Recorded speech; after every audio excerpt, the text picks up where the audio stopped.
They say love can make a man mad. But what kind of madness makes a man wait for a woman who is already dead? He bathed her in perfume, wrapped her in lace, sat her in a chair and whispered vows into her still, cold mouth. Not because he couldn't accept death, but because he had never been allowed to touch life. This isn't a ghost story. This is history. A history so strange, so quiet, that no one dared to look directly at it. Until now. He was born into silence. Not the gentle silence of peace, but the heavy, sticky silence of a house where love had curdled into discipline. His name was Carl, a boy with thin fingers and wide eyes, always too still for his age, always listening for sounds that never came. His father spoke only in commands, his mother only in sighs, and in the spaces between, Carl grew, long and pale like a plant left in the shadows. He was not hugged, not once that he could remember. Not kissed, not rocked to sleep, not cradled when fever took him. He was dressed each morning like a doll and sent off to school with a list of expectations and a heart full of frost. What he longed for was not approval, it was warmth. Just once he wanted to be looked at as if he were wanted. Just once he wanted to be chosen. But the world to Carl was a hall of closed doors. The boys mocked him, too quiet. The girls ignored him, too strange. And so he retreated. Not into books, not into dreams, but into something colder, a clockwork universe of routines and rituals, of objects that did not leave or lie. He lined up his shoes with mathematical precision. He counted his breaths before sleep. He cleaned his glasses every morning with a linen cloth and stared into the mirror, not to see himself, but to disappear. He studied medicine, not because he wanted to heal, but because the body at least made sense. Bones don't lie, muscles don't pretend. Blood is blood, it obeys. He dissected cadavers with reverence, not revulsion.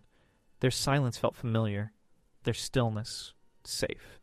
He became fascinated by decay, not the rot of horror stories, but the slow elegance of entropy, the way flesh folded inward, the way time left fingerprints.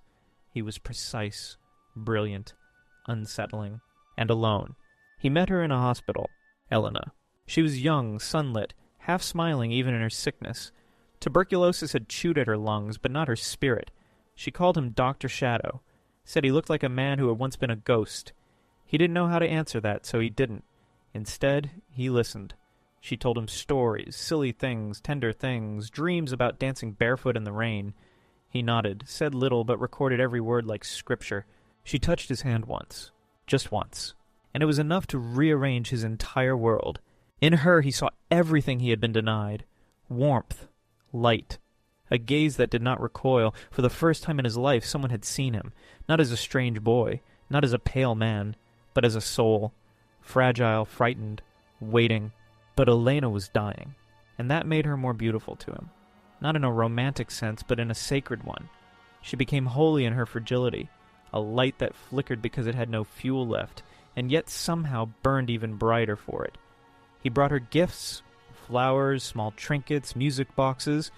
He sat at her bedside for hours, reading her poems and anatomy texts with equal weight. She laughed at him, called him her philosopher of bones. She died on a Tuesday, and something in Carl's broke, not with a scream, but with a silence so deep it swallowed him whole. They buried her in a white dress. He was there. He watched the coffin lower into the earth and did not move for hours. The other mourners left. The priests left. Even the gravedigger went home. Carl stayed. Night fell, the stars came out. Still he stayed, because death had taken her. And Carl had never learned how to let go of anything that once made him feel whole. That night he went home and wrote a letter, not to anyone. Just words, scratched out in frantic loops. I will not lose her, not again, not like everything else. This time I will stay. He began to visit her grave, first weekly, then daily, then nightly. He brought roses, music, whispered confessions. He sat beside the tomb and imagined her breathing, speaking, laughing. His love didn't diminish with time. It fermented, became potent, undiluted. Not love as we know it. Something colder, purer, obsessive. Months passed. Then one night, he returned with tools. No one saw him. No one stopped him. Because no one would have believed it possible. He didn't call it theft. He called it retrieval. In his mind, he wasn't robbing a grave. He was correcting a cosmic error, restoring the order that love had once glimpsed, but death had rudely interrupted. He arrived after midnight with the moon high and the wind quiet. The cemetery was a cathedral of stillness. Shadows stretched like arms across the marble headstones. No one saw him slip through the gate. No one heard the crunch of earth under his boots. But Carl heard everything. Every heartbeat, every breath, every thought repeating like liturgy. Bring her home, bring her home, bring her home. The soil gave way slowly, respectfully, as if it too knew what was owed. He opened the casket like a man opening a letter from God. She was still there. Helena. Changed, yes. Paler, stiller. But in his eyes, not ruined, not gone, not beyond reach. He had studied decomposition for years.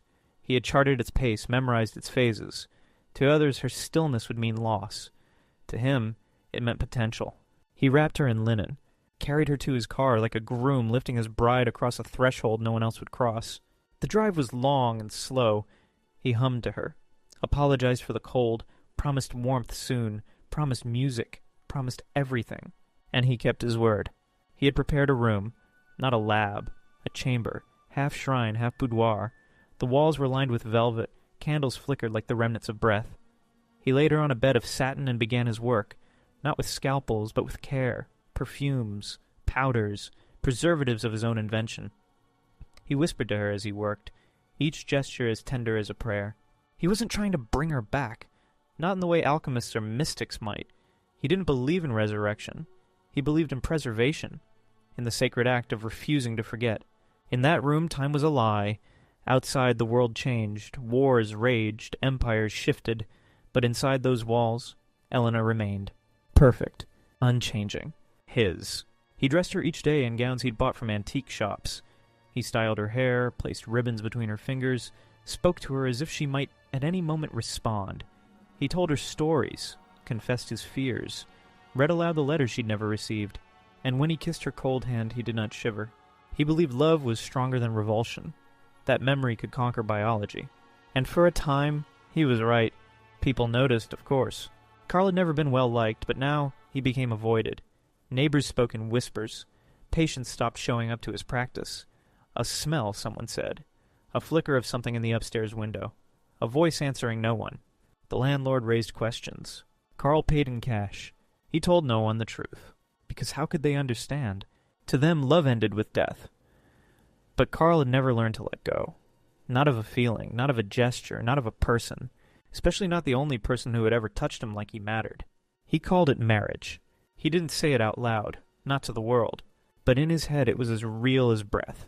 He placed a ring on her finger, said vows in the dark, and in his mind she said them back.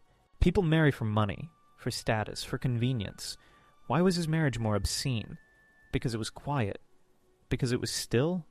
Because it didn't decay the way others did? He couldn't explain it, not in words the world would understand. So he stopped trying. He disappeared further, shut windows, bolted doors, let the garden overgrow. The only room that mattered was hers, and in that room he found peace. But peace, like any illusion, begins to crack when held too tightly. One night a storm shattered the upstairs window. Rain blew in, wild and feral, and Carl scrambled to shield her. Water soaked the room, her dress, her hair, and when he touched her cheek to dry it, something had changed. She was softer, too soft. The years had been kind, but time, eventually, reminds us it still has teeth. Carl panicked. He lit more candles, applied more powders, recited old preservation formulas, but decay had found her. Slowly, patiently, it had waited for his attention to slip, and now it whispered its truth across her body like a second skin. He wept, not loudly, silently, because this wasn't just a body failing. It was proof. Proof that memory alone is not enough. That even love can't outwit entropy forever. But he would not bury her again. He couldn't. Instead, he tried something desperate. He began to photograph her. Each angle, each feature, each detail captured as though the camera could freeze time in ways embalming could not. He dressed her in new gowns, sat her upright, arranged the lighting, and took portraits. Hundreds. Thousands. Not for the world, for him. To remind himself of what he once had, of what he had dared to preserve, of what the world had taken too soon, and what he had refused to surrender. His work became myth. Rumors began to spread, that a doctor had married the dead, that a woman's body sat in a parlor like a doll, hair combed, hands folded, that he spoke to her still, that he danced with her in the moonlight, that her eyes somehow followed you if you entered the house. Authorities were notified. A warrant was issued. But when they broke down the door, she was gone. So was he. The room was empty. Only a single photograph remained framed on the vanity. A woman in a white gown, eyes closed, mouth smiling, faintly, just faintly, as if she knew a secret. No body was ever found. No charges were filed. But the townspeople never stopped speaking of it, not because of horror, because of recognition. Because everyone, in some small way, has tried to keep something dead alive. A feeling, a moment, a love. Carl simply took it further than most. And in doing so, asked the question no one wanted to answer. What is love? When no one ever taught you to let go? They said he vanished. But Carl did not disappear. He simply stepped out of a world that had never made room for him, and into one he built from silence and shadows. There were sightings, of course. A man in a wide-brimmed hat walking alone down back roads with a bundle wrapped in velvet. A stranger checking into a crumbling inn and asking only for candles and privacy. A single red rose left at Elena's grave, years after the earth had swallowed her. But there was never proof. Only a feeling. A chill in the room. A stillness too precise to be natural. Carl wasn't running. He was carrying something. Not just her body, not anymore. He was carrying the story. The memory. The weight of what it means to love something that cannot return the favor, and to choose that weight over freedom. He found shelter in an abandoned greenhouse on the edge of a forgotten town. Ivy coiled through broken windows. The glass was cracked, the soil dry, but to Carl it was perfect. Sunlight filtered in like divine breath. The rot of earth mixed with the perfume he brought. He hung drapes, and he swept floors, and in the center he built her throne, a wooden chair carved by hand, draped in lace, framed by roses. Here Elena returned, not as flesh, but as ritual. He no longer believed in the body. It had betrayed him, betrayed her. It softened, crumbled, reminded him of endings. But memory could be dressed, could be painted, could be given form, even after form had failed. So he sculpted, out of wax, out of porcelain, out of hair he had once brushed, now sewn into a crown. He built her again, a replica, not a corpse, not exactly. A symbol, a shrine to love that refused to admit defeat. He talked to her every day, not because he expected an answer, but because in speaking he refused silence in the last word. He told her of the birds he'd seen, of clouds shaped like faces, of moments from their brief, impossible courtship that had rewired his entire nervous system. He didn't need her to respond. Her presence was enough. And in this greenhouse, time reversed. Or maybe time gave up. The seasons still changed, but only outside. Inside it was always dusk, always golden, always still. But stillness cannot hide everything. The mind, left alone for too long, begins to bloom in strange directions. Carl began to hear footsteps when none were there. Shadows shifted even when candles held their breath. He started writing in journals, page after page of conversations he imagined between them. She was witty, playful, cruel, wise. She scolded him, encouraged him, asked him questions he could not answer. And some nights he believed she spoke first. He told himself it was memory, that he had trained his ears to recall her voice with such clarity it had become autonomous. But even as he said this, he felt the hairs rise on the back of his neck. He began to dream of her standing over him, not as she was, but as she had been. Alive, breathing, but angry. Her mouth open as if screaming, though no sound came. Her eyes full of a question. Why didn't you let me go? He awoke each time in sweat and weeping. Because he knew. He had crossed a boundary even love was not meant to cross. Not because it was wrong, but because it was one-sided. A love without witness. A love that fed only on itself. What is love, when the beloved no longer gets to choose? He began to feel ashamed, not of his actions, of his need. The desperation that lived in his spine like a parasite. The ache that made him bend toward anything warm. Anything that did not abandon him. He thought of his childhood, of reaching for his mother's hand and being met with air, of speaking and hearing nothing in return, of being told that silence meant strength. That feeling was weakness, that need was sin. And so he had grown into a man who built cathedrals out of memory, and placed a woman's corpse on the altar, because it was the only way he knew how to not be alone. He wept at her feet, not because she was gone, because he had made her stay. And staying without voice is not devotion. It is imprisonment. He stopped sculpting, stopped speaking, let the greenhouse crack. Mold spread across the lace. The candles burned down, and one morning he walked to the river. The same river where she once told him she'd dreamed of dancing. He carried a small box. Inside, lock of hair, a ring, a photo. He whispered one final thing. "You don't belong to me." And he let it float away. The current took it like a secret that the world was finally ready to forget. He returned to the greenhouse and found her, Elena, or the echo of her, sitting as always. But now he saw it clearly. The wax had melted slightly. The roses were brown. Her head tilted just a little too far to one side. And he said goodbye. Not with ceremony, not with words, but by opening the door and letting the wind in. He did not return to society. He did not write a confession. He did not make a statement to the press or leave behind an apology letter for future scholars to misinterpret. Carl simply stepped into obscurity the way other men step into daylight. He found a cabin in the woods, moss-covered, nameless, forgotten even by maps. It had no electricity, no heat, and no visitors. But it had what he needed. Silence that didn't accuse him. Space that didn't demand to be filled. And absence. Pure, clean absence, where memory could finally breathe without turning into madness. He spent his mornings gathering firewood, not to survive, but to move. He boiled water, tended a dying garden, mended his worn coat, not out of hope, but habit. In this small, crumbling world, Carl lived like a ghost that hadn't yet realized that it died. He no longer spoke aloud, not because there was no one to hear, but because even memory had grown tired of being summoned. The greenhouse, the wax figure, the photographs, the velvet dresses, all were gone now. Perhaps burned, perhaps buried, perhaps left behind for time to reclaim. It didn't matter. Carl no longer needed to preserve what had already decayed. Instead, he began to write, not about Elena, but about himself. For the first time, not the scientist, not the mourner, not the myth, but the boy who had once wanted to be held. He wrote in notebooks made of rough paper with a blunt pencil, shaking hands and no intention of being read. He wrote because there were things inside him that had never been named, only acted out, performed, mythologized. He wrote of the first time he felt invisible, of the first time he felt hunger for something no one had a word for. He wrote that love had found him not as a blessing, but as an invitation to destroy everything he thought he needed to survive. He wrote that when he kissed her cold hand, he wasn't trying to raise the dead. He was trying to prove that he still existed. But the notebooks weren't romantic. They were brutal. He admitted what he had done. Not just the unthinkable act of preserving a corpse, but the more dangerous act of rewriting her into something she never chose to be, of shaping her silence into permission, of mistaking his loneliness for destiny, of building a woman out of wax because he never learned how to live in the tension of being unwanted. And worst of all, of loving someone so much he refused to let her rest.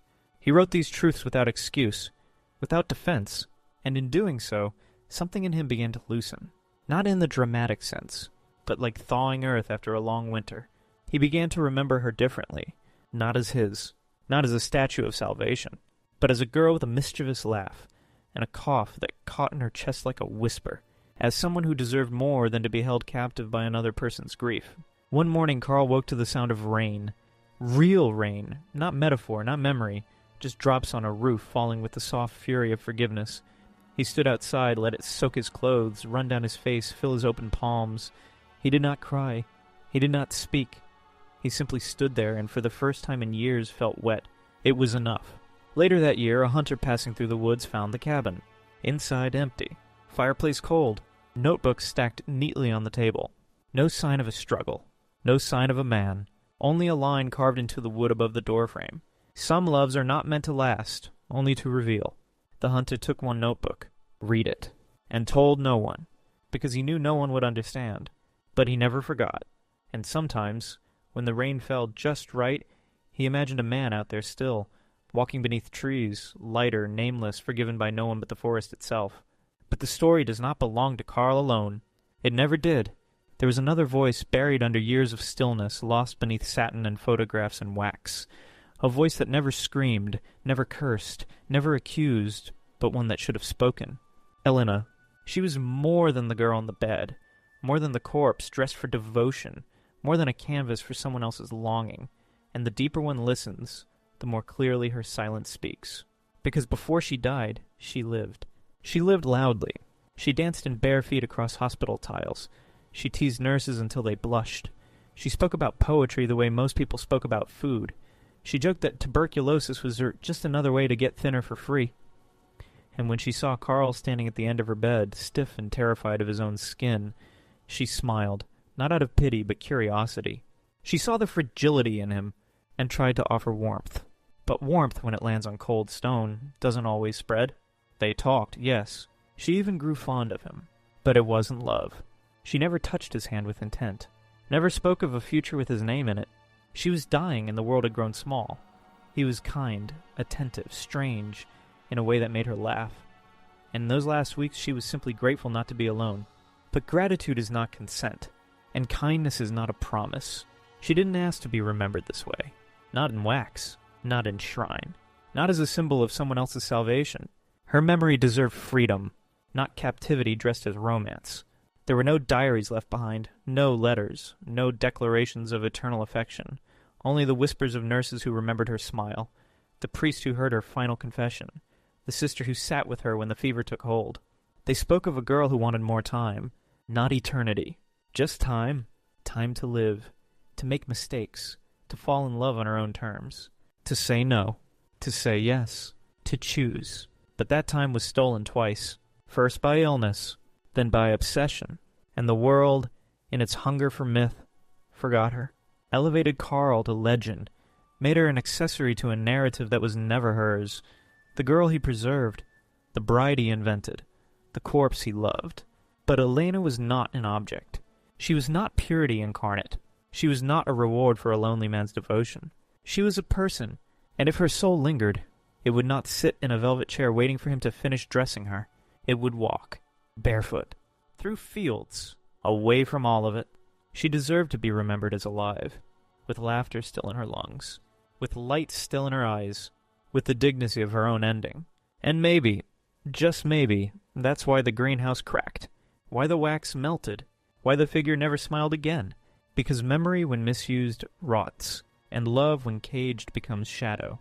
And truth, no matter how long buried, rises, not to accuse, but to remind that the dead do not belong to the living, not even when the living mean well, especially not then. And perhaps somewhere, in another world not ruled by grief, Elena laughs, free. Not because someone finally let her go, but because she was never his to hold in the first place. Carl died as he lived, quietly, unnoticed, and misunderstood. There was no obituary, no mourners, no family to claim his name. A forest ranger found the final trace of him, bones in an overgrown grove, wrapped in a tattered coat, clutching nothing but a single photograph pressed to his chest, not of Elena, but of himself. As a boy, standing alone, eyes wide, waiting to be seen. The image had faded, but the expression remained, that unmistakable look of someone on the edge of becoming invisible. They buried him in a public grave, a number where a name should be. But his story didn't die there, because stories like his never do. They linger, not because we admire them, but because they reveal us. Carl's tragedy wasn't just his love for a corpse. It wasn't the wax or the lace or the morbid rituals. His tragedy was more subtle, more familiar. He loved someone so much he tried to freeze her into perfection because he was too terrified to let her be real. And isn't that what we all do? We cling to moments, to people, to the idea of someone long after they've changed, or left, or died. We preserve them in our minds, not as they were, but as we needed them to be. We build shrines out of memory. We wrap silence in ribbons and call it love. We don't dance with corpses in our living rooms, perhaps, but we hold on to texts, old voicemails, perfume bottles, pictures we refuse to delete. We scroll through their words and imagine what they would say if they still sat beside us. We say we're moving on, but we don't. Not really. Because grief, like love, is not a straight line. It loops. It binds. It whispers. And if we're not careful, it starts to speak louder than the living. Carl was not a monster. He was a mirror, held up to every person who has ever tried to love without knowing how to let go. He showed us what happens when the wound of neglect festers into worship, when the absence of being touched becomes a hunger that turns sacred. And he showed us the cost, not in horror, but in stillness, in wax, in the slow, quiet suffocation of a woman-turned memory, in the solitude of a man who mistook control for closeness. And if there's anything left to learn from his story, it's this. Love is not preservation. It is permission to grow, to change, to leave, to live, even if it hurts, even if it means letting someone slip away into their own story, one you may never be written into. We all want to be remembered, but not like this, not embalmed in someone else's loneliness, not dressed in someone else's grief. We want to be loved and released, touched and trusted. Seen, and then allowed to disappear. Carl never learned that. But maybe we can. Maybe that's why we tell stories like his. Not to marvel. Not to judge. But to remember what love becomes when we stop asking it to breathe.